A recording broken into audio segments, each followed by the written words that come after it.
Mirëmbrëma.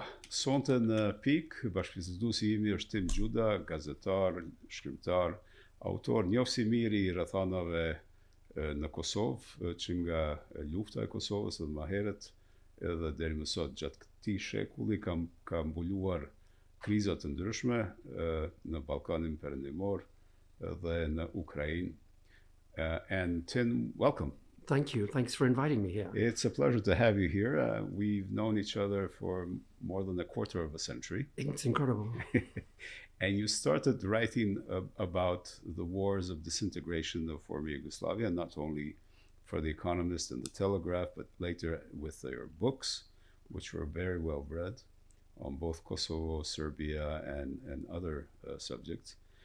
And you've written, you're like a war reporter wherever wars in Europe have happened. But interestingly enough, you've returned to a totally different subject, demography. Yes, in the last few years, actually since 2018, I've kind of branched out and I've been doing work on demography. And this initially began as a project just looking at the demographics of the Western Balkans, because I realized people talked about it and there were news stories about it, but people really didn't know much about it. And they might know a little bit about their own country, about Kosovo or Serbia, but they didn't really know what was happening in their country fit in a general picture. And then this project kind of grew and expanded. So in the last few years, it grew from Western Balkans to Eastern Central Europe, and now I've been working on the demography of Europe as a whole. In a nutshell, I became aware of your work when two parallel things happened. One was the statistics of Bulgaria that lost 20% of its population. Or more, I think it's 28% or something in for 35 years. And then there was this movie, No Country for Old Men, in Hollywood, and I combined both. It came to me as a title.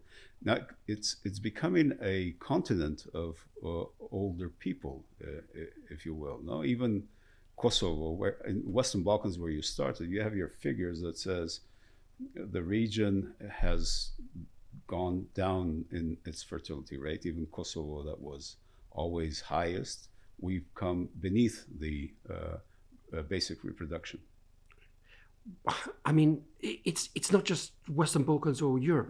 We're talking about a global trend, a kind of mega trend, if you like, which is to talk about kind of falling fertility rates and aging. Yeah. The difference is that some places are sort of more advanced and ahead than others. Now, in general terms, Europe is kind of much more advanced in this issue of kind of falling fertility rates, falling birth rates, and aging societies.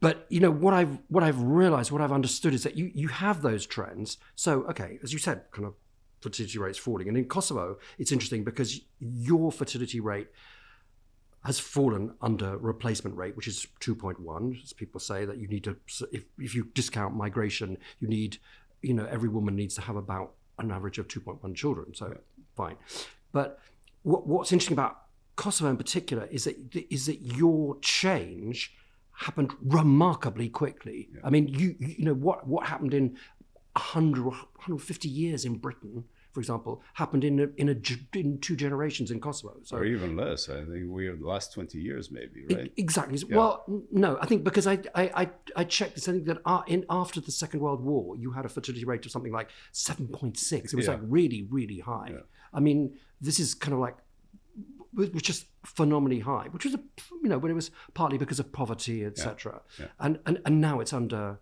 2.1, but it's happened remarkably quickly. Yeah. That's what I want to say. Yeah. Is that like in Britain, people had 7 children, but like 300 years ago, not 70 years ago. Okay, so we have the societies are aging. Yeah, right. But you're right, society's aging. But what I want to say was that what I've realized with demography is that although these trends are the same, the way that everything plays out in different European countries is it's remarkably different. So, for example, you have in Kosovo, you have beginnings of you're quite young, but you're beginning to age. And you have a lot of emigration. So your population is shrinking Yeah. quite fast, but not just because of kind of lower fertility rates, but especially because of emigration. But for example, in Britain, we have the same falling fertility rates and an aging population, but we also have a population that's growing because of immigration. Right. So in Spain, you know, what concerns people in Spain is something different, which is, well, they have immigration, first of all, but in Spain, the difference is that you have vast areas of the country basically hollowing out and becoming empty. So they call this the emptied Spain. So in Spain, you have 70% of the population live on 30% of the territory, which is, say, Madrid and coastal areas. So in different countries, there are different issues, although some of the trends are the same. Okay. Kosovo has reached the fertility rate of Italy and Spain. So, and these are the I think you're a little bit higher than Italy and Spain. Italy and Spain are like remarkably like 1.18. Also, Kosovo, it's really hard to know because, you know, you have kind of, it's very difficult to know in Kosovo exactly because a lot of women, for example, will go to, for example, to Skopje to have kids. So should they be recorded in Macedonian, North Macedonia's figures or Kosovo's figures? And then you've got people in the diaspora who live in the diaspora, but then register as having kids here for various reasons. Yeah. There are all sorts of, but I mean, clearly it's come down. Yeah, it's come down. No, what I wanted to say was this. The Western Balkans are below reproduction rate in general. Yes. There are unfinished conflicts. Yes. And the only way they can get to more development is through immigration, which is a big paradox because the conflicts are identity based to an extent. You know, take Serbia, Bosnia, and Kosovo. You suddenly see, whilst there was a big fight about the identity of the Bosniaks or the Serbs or the Croats, now suddenly you see Pakistanis and Bangladeshis and people from Eastern Asia coming to the region to work, even in Kosovo. Well, yes, but I mean, I think you're at the beginning of this process. Yeah. So I mean, it will take years or to sort of to work through to where it becomes perceived by politicians as a problem. I mean, the numbers of immigrants working here is like a couple of thousand or something, but it's very small. But you know, in Britain we're talking about kind of large numbers, and in the US you're talking about large numbers. We're talking about, so in countries where it's become this problem in inverted commas, it's when you've got, you know, 20% of your population is foreign born. I mean, the number of people who are foreign born in Kosovo, or I don't know, Albanians or Serbs, must be kind of pretty minuscule, but you know, this potentially is a problem in the future. And then we have this Eastern train somehow. The Western Balkans people went to Western Europe, and that process is more or less suffocated, no, if you will. I mean, there's the number who is steady there. We don't see gastarbeiters the way we saw them in the 60s or the 70s. We see people who are staying there. We see new diasporas, new Western Balkan diasporas in Western Europe. And now we see people from Asia moving in the future, maybe from Africa. Is this a European trend? Well, this is 100% a European trend. I mean, of course. And I mean, but it's like communicating vessels in a way that you kind of have, you know, for example, let's take the case of Romania, for example, where a lot of people have left and emigrated in the last 30 years. Now Romania's economy has kind of stabilized, is doing kind of well, and they have a shortage of labor. So people are beginning to come from Nepal and Bangladesh and other countries to fill those gaps. But you also have other issues. For example, Romania, like here, has seen a sort of outflow in the last couple of decades of doctors and medical staff. So what they're doing is they're now importing doctors and medical staff from Moldova, partly because they speak Romanian. Language, So it's easy. But I mean, you know, this is something that's happening. This is something that's happening everywhere. That you're getting people coming who are replacing the people who've left and are obviously earning less money. But when you started writing about it, you wrote a very dramatic portrait of Europe, in which you said that by 2100, if the present demographic trends continue, Europe will be needing 1/3 of a new workforce. So it will not have, it will be missing a third of its workforce. Okay, so first of all, that's true, but you're talking about current trends. Yeah. So two points here.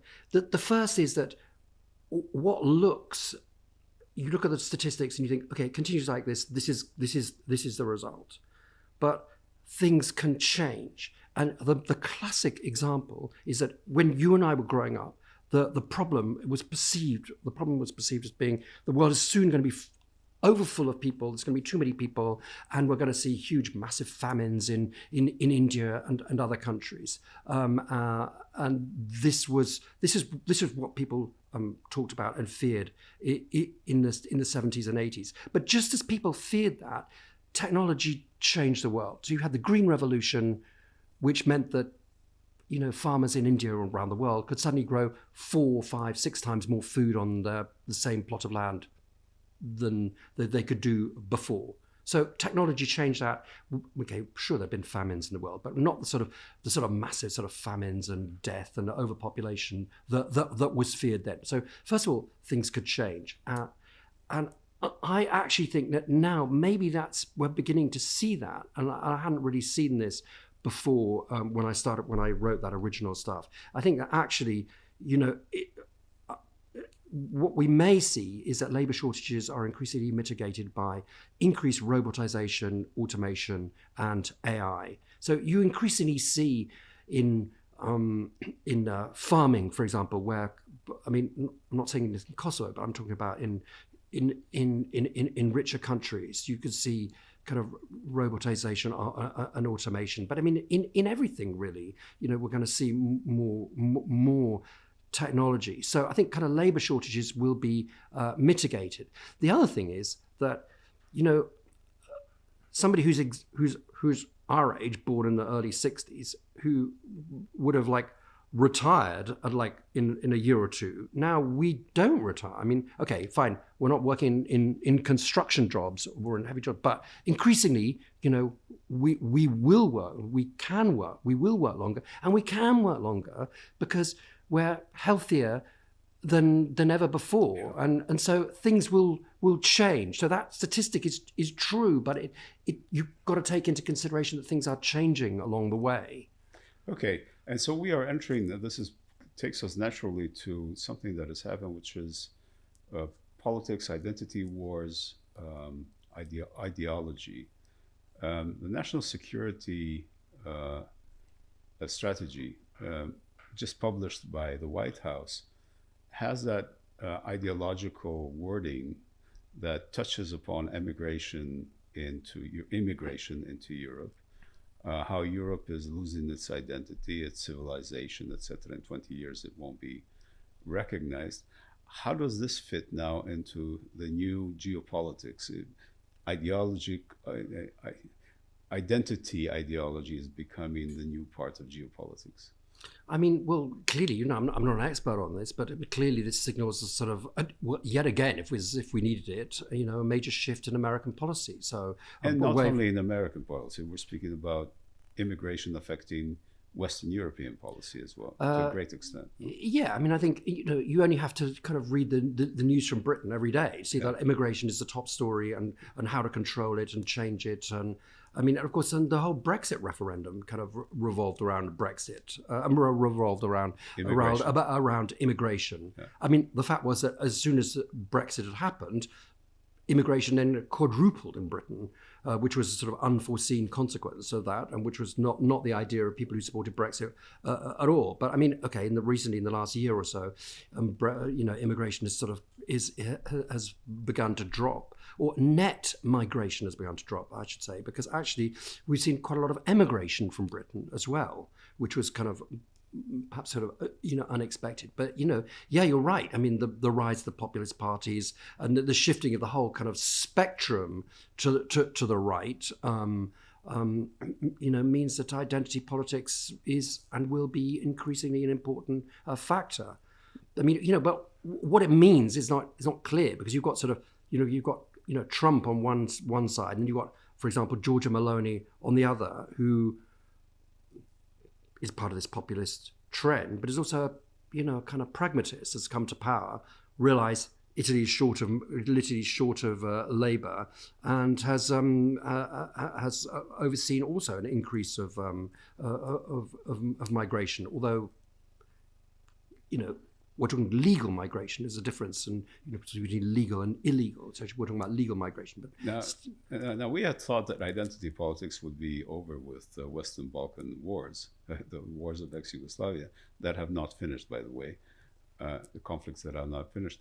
But strangely enough, and coincidentally, we have in Ukraine, the initial way of entering into war was identity politics, was Putin elaborating why Ukrainians don't exist, basically, the Ukrainian ethnicity. Exactly, but the interesting thing is that Ukrainian national identity kind of varied, or the strength of it, shall I say, kind of varied a lot. You had a lot of Russian speakers, but Russian speakers didn't mean that they were kind of Russians. It meant they were Russian-speaking Ukrainians, although some of them did regard themselves and do regard themselves as Russian. But especially kind of geographically going from west to east, west was always kind of much more traditionally kind of, seriously kind of, Ukrainian. And this national identity kind of was kind of like, how should I put it? Austro-Hungarian.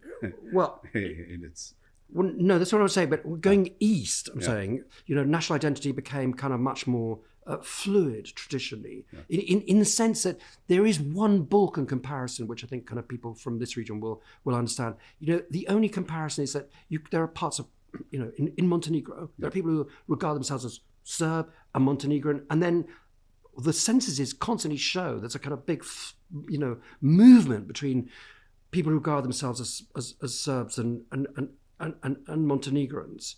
And in the same family, you've got one brother who could be Serb and one sister who could be Montenegrin. So in that sense, there was this kind of fluidity. And I think that there was some of that, or quite a lot of that, in parts of Ukraine. But what Putin did was that he kind of solidified Ukrainian identity. So a lot of people who didn't really care, it didn't really matter, they were just people who spoke Ukrainian or Russian or some mixture of the language in between, and they just wanted to be left alone. But it forced a lot of people to choose, and it solidified this Ukrainian identity for over the whole country, which didn't really exist.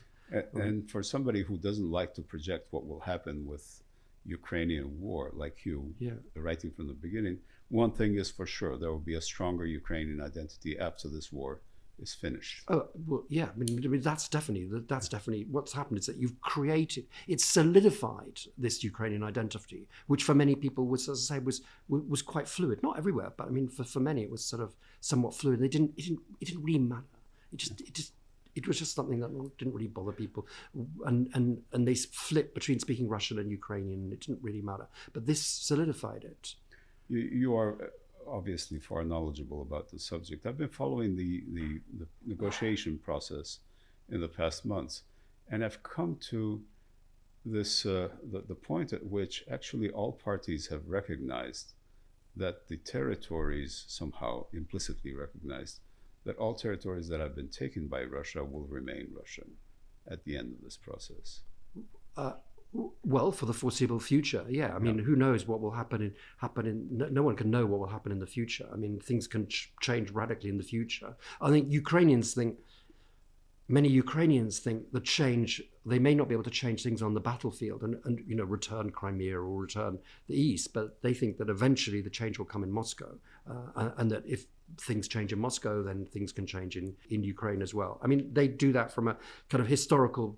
They have this kind of historical memory, and they think, well, the history of Ukraine was changed by, I mean, obviously all sorts of things, but things which ultimately happened in Moscow and Russia. For example, the revolution in 1917, for example, and something which didn't happen in Ukraine. I mean, it happened in Russia. Then you had, unexpected events like Chernobyl, which obviously is in Ukraine, but which was one of the factors which led to the collapse of the Soviet Union. But the collapse of the Soviet Union came it happened in Moscow eventually, Moscow, right. and then the whole history of Ukraine changed overnight, but by things which happened kind of in Moscow. And so they think, well, that's what will happen again.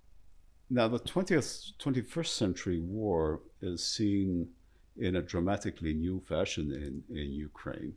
We suddenly see a trenches war, what started as a trenches war in eastern Ukraine, and rapidly developed into a drone war.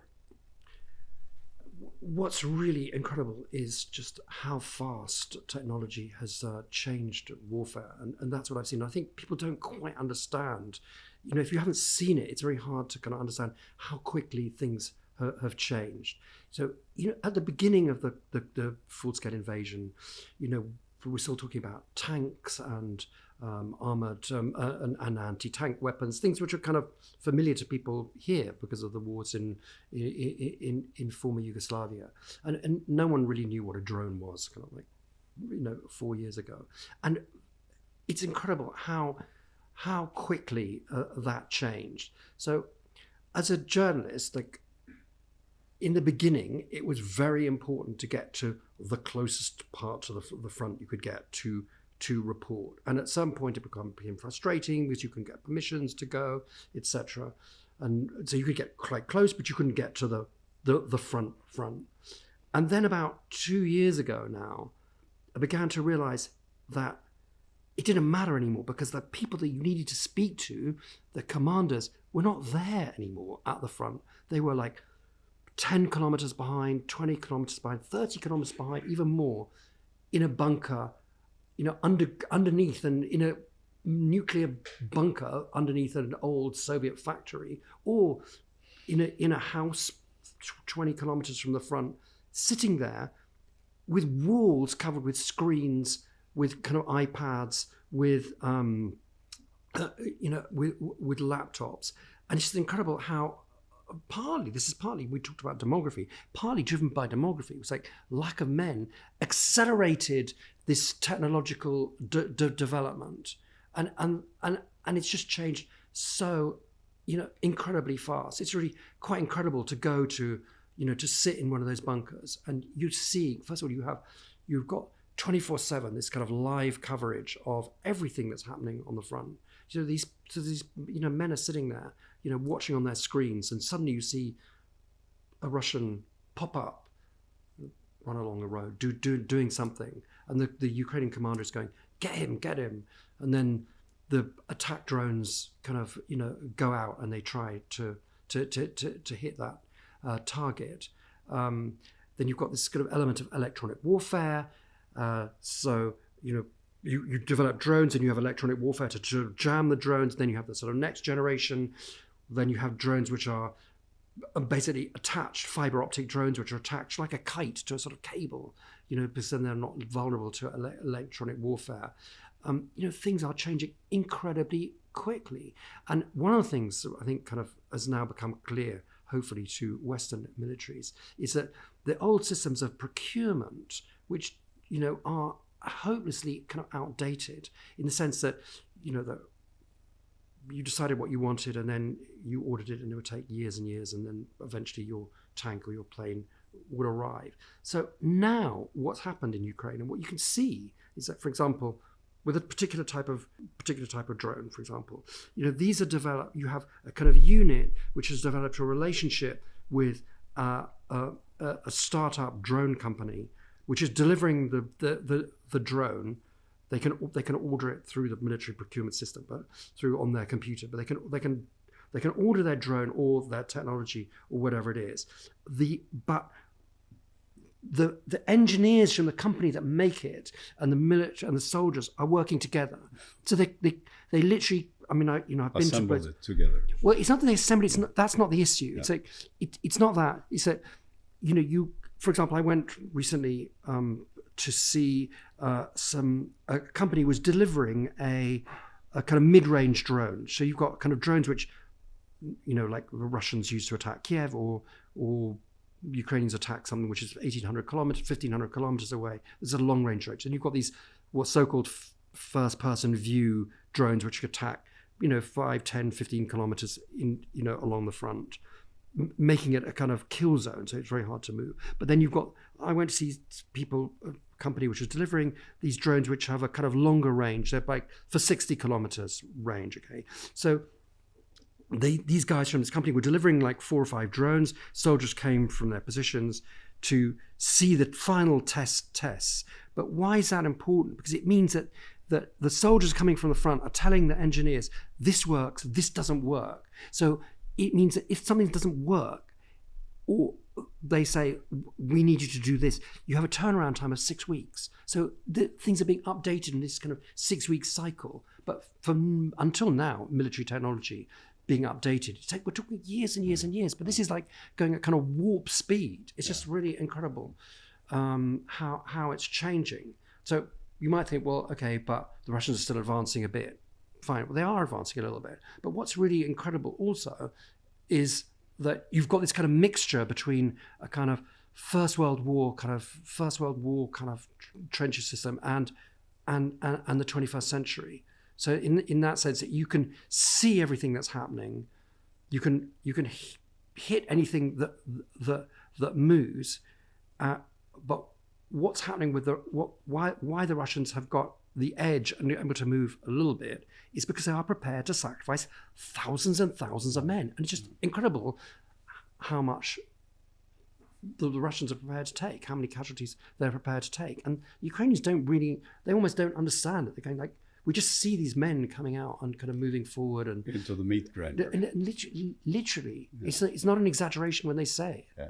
Yeah. You could just see it. It's really incredible. But it's this combination of high tech and kind of the First World War. But it means that a lot of kind of traditional, how we traditionally thought of war has changed. Yeah. The wars and the way that the wars were fought here in Kosovo and in Bosnia and Croatia, it doesn't, in the sense of how they were fought, it's not like 30 years ago. It feels like kind of 300 years ago, because the technology has changed so much. For example, it's not just on land. On the Black Sea,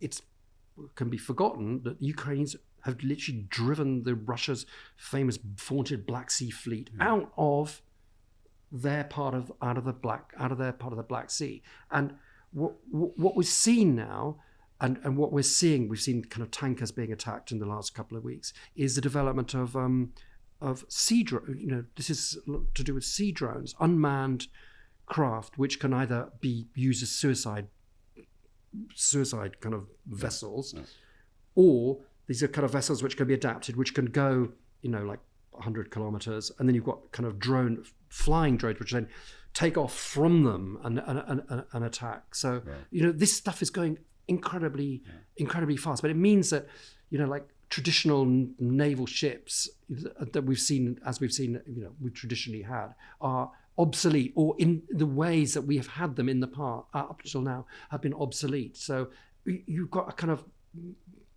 modern arms race, but the most important part of this arms race, which the Ukrainians are racing in, the Russians are racing in, Chinese, Americans, everyone is after the sort of holy grail of full AI automated drones. So what does that mean today? It means that one person, a pilot, is flying kind of one drone, either on his computer or he's got a kind of goggles like he's playing a kind of video game. But eventually, what the aim is that you've got some AI which has been now introduced, but it's kind of the first generation. But what they foresee is that eventually you can have one pilot in charge of 3,000 drones. So people here in this region had better realize that as well. Yeah. It's like, one day you might have, one person with 3,000 drones. It's like, how do you shoot them down? You can't. It's like, it's really going to be, it's a new world. Militarily, it's a new world. And everyone is, it doesn't make men redundant at all, because you still need men, but it's just, technology is changing. It's a counter-strike war. Well, yes, it's just kind of, but it's moving incredibly fast. if there were a peace agreement today, not a peace agreement, but an agreement that stops the war, something like the Bosnian agreement, which was not a peace agreement, the Dayton agreement, but basically something that stopped the war and created some conditions for peaceful transformation. But it wouldn't be like Bosnia, because those territories wouldn't be those Russian occupied territories would not be part of a unified state. They wouldn't. No, what I meant was in the sense of these territories. There's a recognition of territories taken by force, the same way that what happened in Dayton, basically. And it legalizes the present state of affairs, except that those territories go to Russia. But de facto, as far as as far as Ukrainians are concerned, the Ukrainians will never recognize de jure that they had gone to Russia. Right. But what is the significance of such an agreement for Western Balkans, and what is the significance for Europe in general? I mean, we don't know yet, because we don't know what the agreement is going to be. I mean, it's a huge difference if you just if you basically freeze the lines and just say de facto on one side it's Russians and on the other side Ukraine keeps control. That's one thing.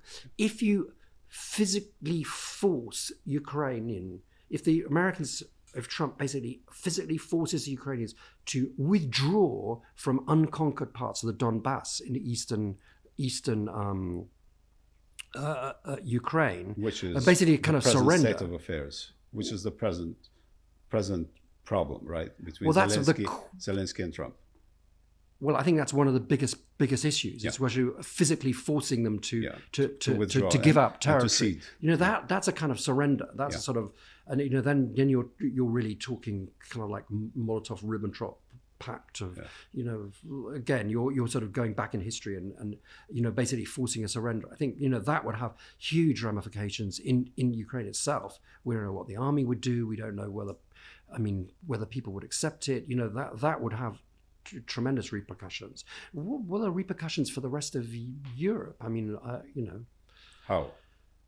And for the Western Balkans? Well, first of all, I should say the original full-scale invasion did have repercussions on the Western Balkans, in the sense that it put a bit of life back into the enlargement debate. Maybe not for Kosovo for different reasons, but certainly for the front runner countries like Albania and Montenegro. So it kind of blew life back into the process, because suddenly you had countries that, well, the three countries, Moldova, Georgia, and Ukraine, were suddenly sort of now EU candidates. Exactly, but they're like who were never on the agenda to be potential members. I mean, so that changed a lot. Georgia may have dropped out, but or has dropped out, at least for now. But Moldova and Ukraine certainly haven't, and I think Moldova is quite a relatively realistic candidate, especially since it has big brother Romania to kind of to help it. But how, if and when a ceasefire comes, I think it will depend on what type of ceasefire it is. If it was basically a kind of freezing of the lines, that's one thing. If it looks like a surrender to Russia, that has a completely different ramifications. And so we don't know yet. We don't know yet. And as I say, as you said, you don't want to predict. I remember very, very well how at the beginning of the full-scale invasion in 2022, how people, first of all, they said Russia was not going to invade, because the Russians kept saying we're not going to invade. Of course, that was a lie, and they did. And then people said, oh, it's all going to last for 3 days, and it'll all be over. And all those kind of predictions were wrong. And then the Ukrainians then drove back the Russians in the next year, or later that year, and they took back a lot of territory, which was also unexpected. So I'm kind of loath to make such predictions, but I mean, clearly understanding the threat of Russia and being told there's a threat from Russia, every day now by our politicians, by the head of NATO, Secretary General of NATO, for example, I think that message is getting through. It looks different. Okay, it's getting through clearly, loud and clear in Poland and the Baltic states, to a lesser extent in Germany and Britain, but it is getting through. By the time you get to Spain, it's not so obvious. But I think the general message and the hybrid war which Russia has been conducting at kind of relatively low levels, and cyber attacks and drone flights, and hiring teenagers or kind of young people on TikTok and paying them to go and burn down a warehouse in London or in Poland or in Germany. These things are the message that this is serious. I think is beginning to get through. And it's becoming more serious, maybe for the fact that with President Trump, Europe has become aware that it cannot count on the United States anymore as the guarantor of security. Of course, and Trump keeps saying so. Yeah, I mean, of course, yeah, you're right. And spending is going up, military spending is going up, as it should do, and the risk in a way is that a ceasefire would mean that people think, oh, the war's over, we can kind of relax now. But of course, that's not going to be the case, because a ceasefire will just be a kind of holding position, in the sense that the Russians have deemed, if they agree to it, which at the moment they're not agreeing to it, but if they agreed to it, it would be like 2014-15 again, after initially they took Donetsk and Crimea. Yeah. They'll just be counting time and rearming until they can kind of finish the job, as far as I'm concerned. But isn't Europe the European Union caught in a paradoxical situation? It wants to be a geopolitical giant, basically a geopolitical factor.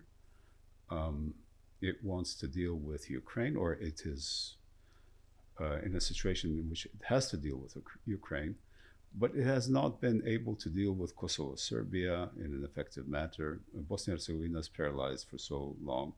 So it's a whole quarter of a century spent or misspent in the Western Balkans. How can you project power if you cannot do it in your own backyard? Well, you're right. I mean, that's 100% the question. I mean, I don't have the answer. So I mean, but you're right. I mean, perhaps the national security document was right when it says that kind of European leaders have lacked self-confidence. Perhaps in that sense it was right. And European leaders, but it's always hard. You've got 27 countries, 27 people. It doesn't always come to a consensus. Yeah. So. And it's consistently two people who have told the European Union that. It's Vladimir Putin and Netanyahu who have been saying, why do you want to deal with our problems if you can't deal with your own problems in your own backyard? Well, yes. Yeah. I mean, yeah, but that's true. I mean, that's true. But the peace is more or less held, and no one's died. Very few people have died. So, but there's an element of, okay, what you're saying is true, but there's also an element to the fact that you can kind of lead a horse to water, but you can't make it drink, as we say. So it's like there's at a certain point, if Bosnian leaders or leaders of the three communities in Bosnia, or if Kosovo leaders and Serbian leaders are not ready or don't want to make big compromises and to make a deal, then there's a limited amount you can do. I mean, European Union can't come in and arrest people and replace them, so there's a limited amount they can do. One of the things that may be happening next year is a different identification of Europe that we have.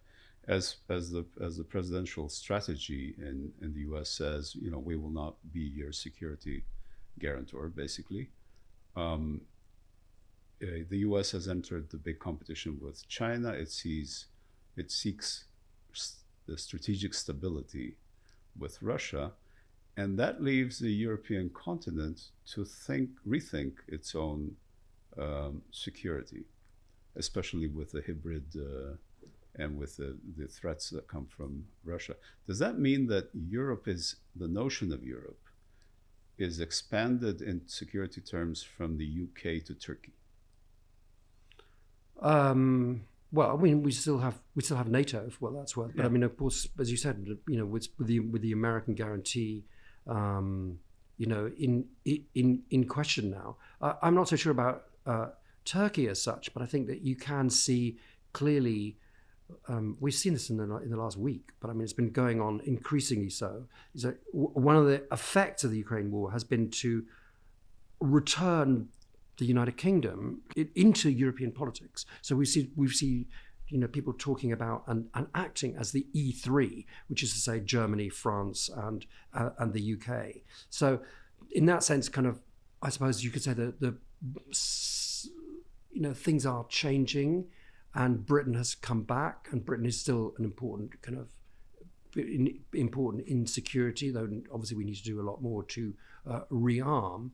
But so I don't know about Turkey as such, but I think that certainly things are changing. Turkey has been a guarantor of security for the Western Balkans. It sees this as an area of its operations. Well, yeah, but does it have much?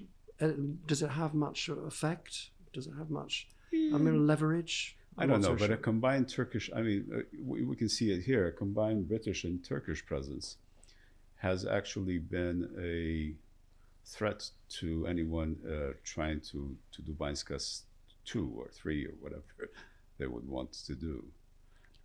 How's that? I think there's a greater presence of UK troops. There's a greater presence of Turkish troops in the KFOR component. They've been patrolling the north. They are seen as stabilizing force by both Kosovo and Serbia. So they have. What I was thinking of is, if we have an expanded security notion of Europe from UK and Turkey, covering that whole area, how does this translate politically? I mean, I don't know. I haven't really been thinking about this, so I'm not going to sort of, I mean, if you have a European 3, as you've mentioned, Britain has been basically leading the Ukraine effort on the European side since the first days, no? Well, I mean, clearly, every day there's more and more discussion about security and filling the gaps. Yeah. I'm not sure. I've been so concentrated on Ukraine, I haven't been following exactly what's been happening here. But the gaps are big, but people are understanding that the gaps are big and beginning to fill them. For example, at the other end of Europe, in Ireland, which is okay, a member of the EU, obviously, but is not a member of NATO and has a sort of microscopic army and no navy or air force to speak of. Suddenly the Irish are suddenly thinking, who used to think, well, like we're on the edge, we're kind of like virtually in the Atlantic, no one's going to bother us. They're suddenly discovering that they're extremely vulnerable because of all the kind of undersea cables which connect to Ireland and to the rest of Europe, and a lot of the kind of big tech companies, American tech companies, are based in Ireland, and they're extremely vulnerable, and they're going to have to do something about it, either alone or with the British umbrella to help them do that. So yes, we're discovering that there's all these kind of holes in our security, and for example, around Britain itself, there's been a lot of coverage recently of a Russian spy ship called the Yantar, which was beaming lasers at Royal Air Force jets in the last couple of weeks because it was seen to be, or believed to be, doing surveillance of exactly where all these undersea cables are. And then we realized kind of how in security terms, how things have changed and are changing, and it's not just about kind of tanks and planes. It's about protecting things like undersea cables. If we cut these cables, then like everything will grind to a halt, won't it? You first started coming to Kosovo when you convinced the economists that there was something happening here, which was the beginning of the war. Well, it was the beginning of the wars in former Yugoslavia, not the beginning of the war here. Yeah, exactly. Well, because I came, my career began in Romania in 1990, right after the revolution. So Romania was a good story for a year, and then after a year, 1991, things started to happen in Slovenia and Croatia. So I was working then for the Times, so they sent me here, and then eventually, I didn't go back to Romania, and I came to live in Belgrade for a little bit, for a few years. But occasionally I would then manage to persuade the editors to let me come to Kosovo, which was a very strange place in those years in the 90s. I mean, not much happened. It was kind of repressed. You had Rugova driving around as a president in his presidential Audi, giving interviews as a president from the then wooden hut of the Writers' Club. Was it the Writers' Club or the association? It was a kind of surreal thing, and then there were kind of referendums were held and elections were held, and the Serbs weren't really doing very much. But Rugova didn't want a war, and the Serbs didn't really want a war. They didn't want a war here either. But then obviously things changed later. But in those first half of the 90s, it was a very strange place. So you were a young man then. Now you are still young. But how does it happen that 30 years afterwards, we're still in an unfinished conflict?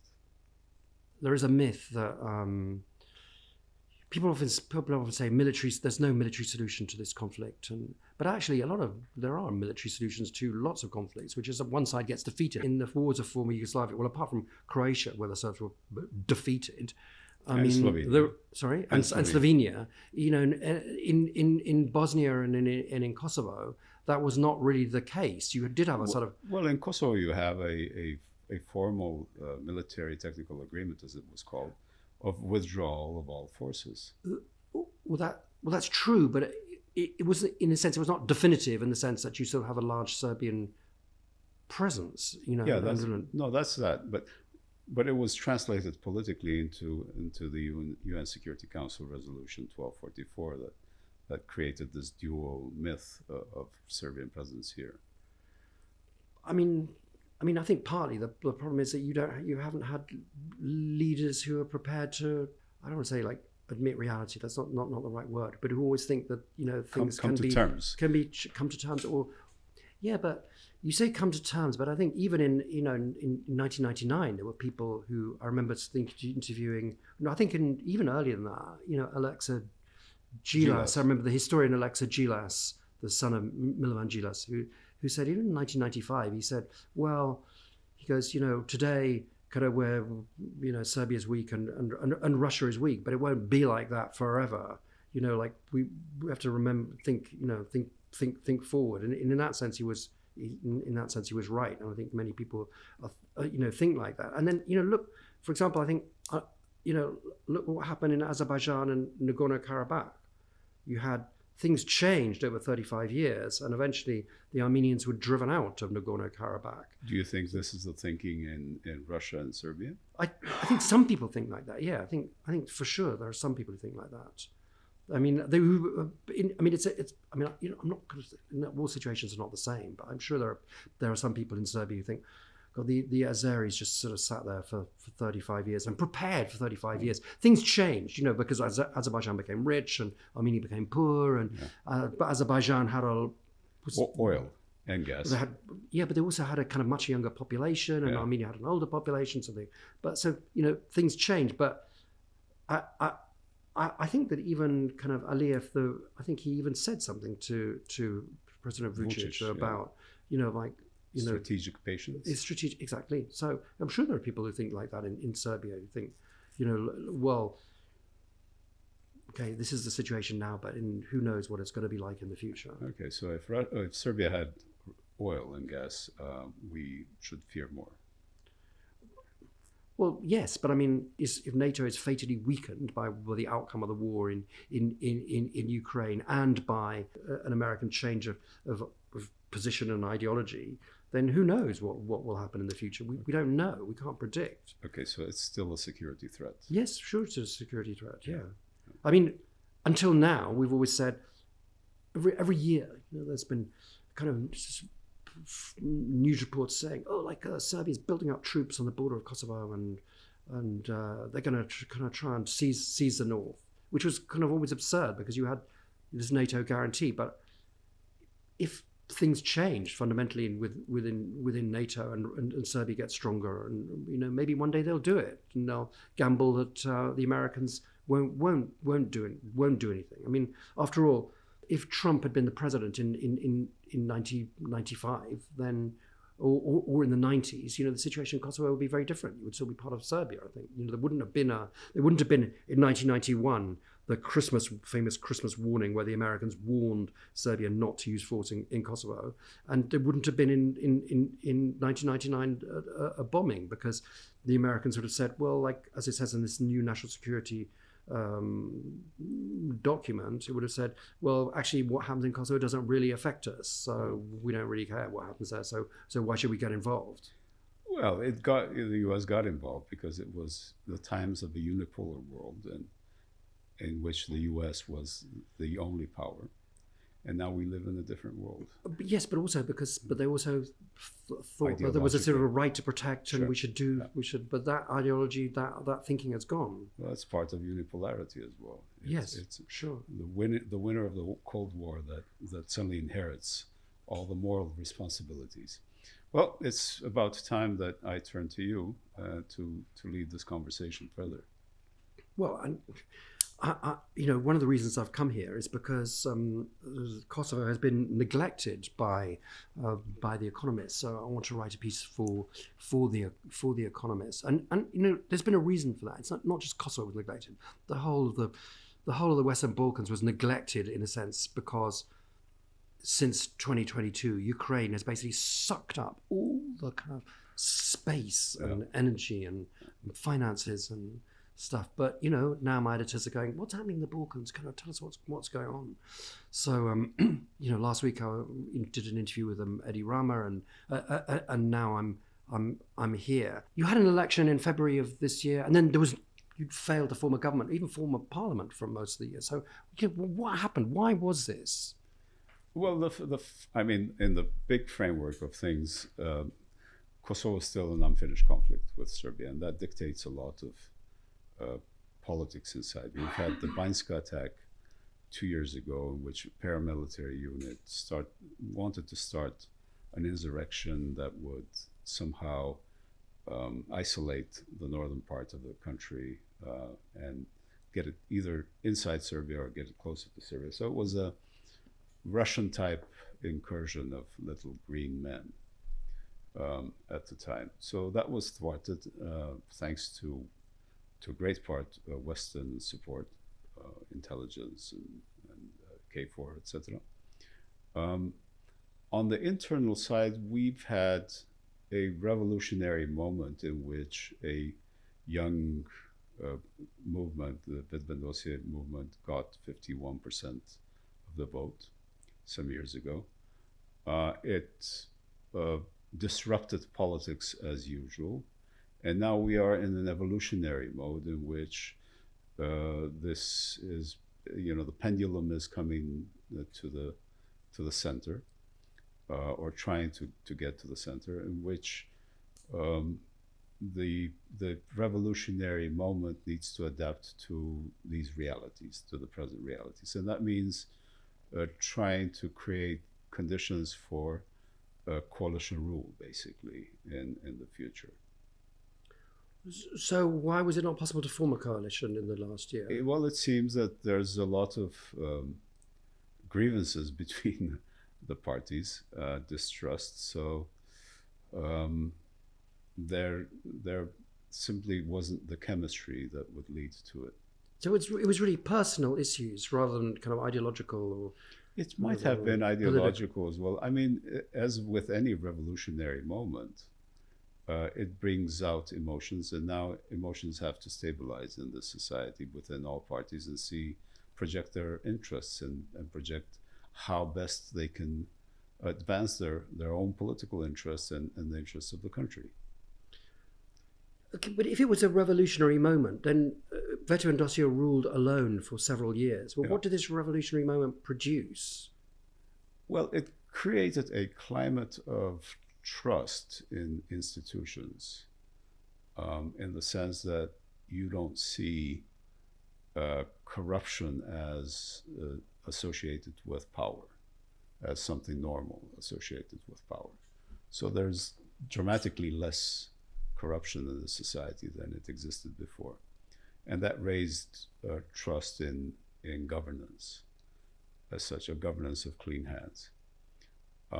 It also dealt with a security crisis in a very determined fashion. And therefore we now have much better security situation in the north than ever, which are conditions for a better political situation. That's on the positive side. You have Kosovo's image has changed for the better in the first years. Of course, with the security problems, there's been some skepticism, especially in the West, of the actions of this government in the North. But overall, there's a better perception of Kosovo than before. Better perception of Kosovo than before, in the indicators of rule of law and the indicators of government, in other indicators, human rights, etc. Although not in terms of journalism and freedom of media. They are not, and that's a very strange evaluation, because in the latest evaluations, Kosovo is... We're talking about Reporters Without Borders, right, just to clarify. That's beneath. The first time it went back into falling down was with the protests in the north, in which the journalists were beaten up and their cameras broken and their cars broken in 2023, and so it became a life risk at the time for in the ways in which you measure security. I don't think the evaluation is right. I think there's a greater freedom of expression here and possibilities than probably throughout the region. Part of it is also because we have a political system that doesn't create a strong one-party governance, differing from some other countries. And so I don't think it would be fair to put Kosovo underneath Serbia in freedom of expression. All right, well, coming back to the election on December the 28th, yeah. Is there any reason to believe that the result will be significantly different? I mean, will Vetëvendosje return to being a majority party, or that's unlikely? Well, the projections that I have seen keep it at first place, with a wider margin, or a wide margin as it had before. I don't think, though, the important thing to have in mind is that Kosovo needs to have a government by end of February. Otherwise, it does not have a budget to work on. So this is a strong incentive for all the parties to find a quick solution to the government. Of course, the results will dictate a lot of rational choices that the parties make. But if they couldn't form a coalition in the last year, why should they be able to form a coalition by February, even if it's a question of the budget? Surely people who... Well, there are several forms of forming the government, and some people in Vetëvendosje might think that they will have the majority numbers to form it in coalition with the minorities. This might be one option. Other options are for different parties to have different results. It will be dependent on results. But whatever the results, the morning after will be there will be a very strong incentive to come to terms with reality. Do you think that in 6 months' time that Albin Kurti will still be Prime Minister, and he'll be the Prime Minister presiding over a coalition government, and that a new president will be elected? And if so, who would that be? Well, that's a question for... I'm not sure this would be for this podcast, but I think there are strong possibilities that he will be Prime Minister, and I think there are strong possibilities that parties will come to an agreement about the future president. Okay. If I was a voter, I would think, has my life, especially my economic situation, improved in the last few years? Has life improved for for the majority of people in the last few years? It depends on the indicators. You know, we've gone through so the indicators that are presented, the macro financial indicators, show growth or show strong economic activity, shows stronger circulation of money in the society. I'm not quite sure this is reflected in the population in terms of dealing with the prices and things like that. I mean, affordability is certainly something that resounds very well in the US, and it's probably something that will dictate politics. I think we will come to a point in which affordability will come part of our own politics in Europe in general. The other two things that two things that have to be taken into consideration is that Kosovo doesn't have a social security system the way Western European countries or European countries have in general. And this is a great minus for the society and for all governments that have been in power, not having been able to create a system by which health and social security all will be integrated in one. So a lot of the costs and problems linked to costs for the ordinary citizen have to do with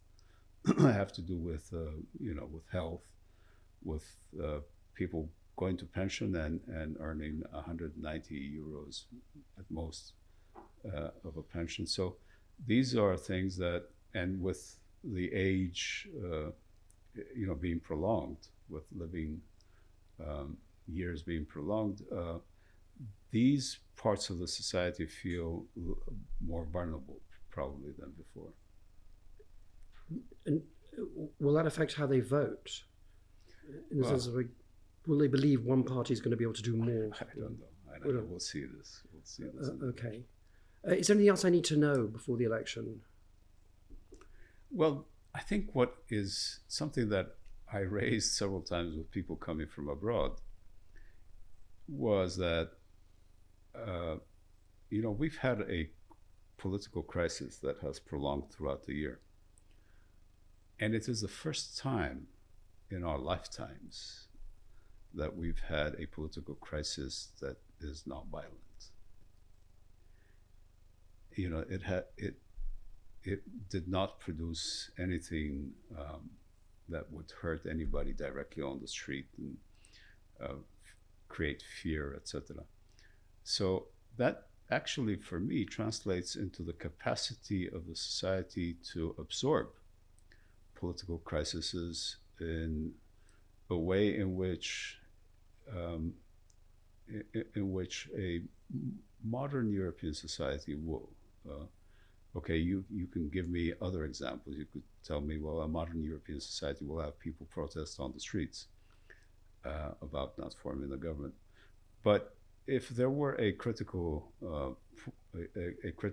majority of people actually seeing this as a peril for democracy, they would be out in the streets. They simply considered it as one of the byproducts, a negative byproduct of democracy. Just one final question on this topic.